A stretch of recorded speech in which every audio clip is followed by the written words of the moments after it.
Because of air pollution, the simple act of breathing contributes to 7 million deaths a year. A new study from right here in Utah reveals even just a slight increase in air pollution can trigger respiratory infections in young children. In EA's analysis, it was reported that at least 96% of the EU's urban population was exposed to concentrations of fine particles above 5 micrograms per cubic meter.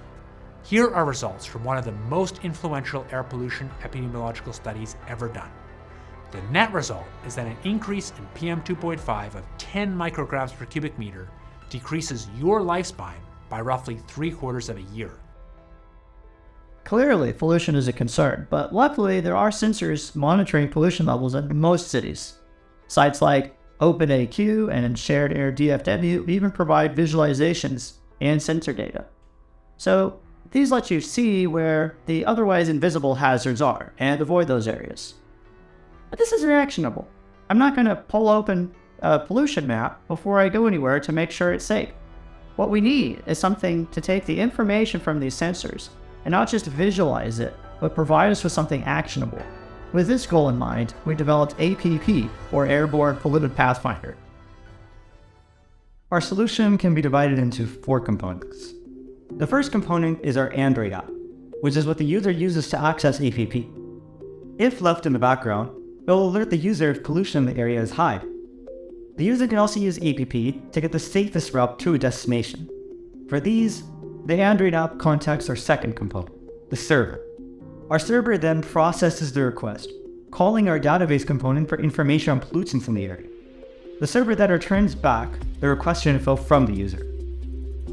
We wanted to make sure we use the current data we have available to the public, from sources like UTD Mint's Research Lab, OpenAQ's Sensor Network, and OpenWeather's Pollution API. In order to consolidate all these sources of data, we created a fourth component that continually updates data from all these sources into our database.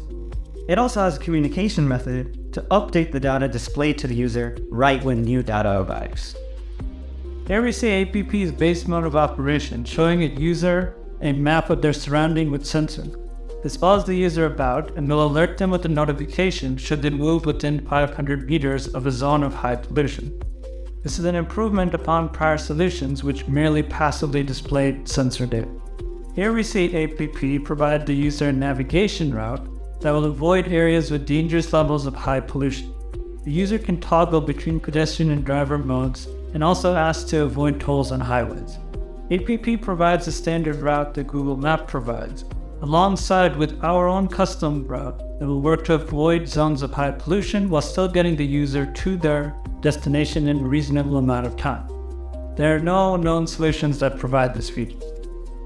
For APP to tailor results to the individual user, the user must go to the Preferences page. Here is where APP tailors its results to the individual user. It asks them to indicate what is applicable to them from a set of concerns. By taking stock of the user's health concerns and preferences, this allows our solution to customize health alerts to the user. These preferences, which are only stored on the user's phone, affect what the user sees on the map, as well as determining what areas are hazardous for the user to travel through. Again, this sort of active analysis of data is not provided by other known solutions.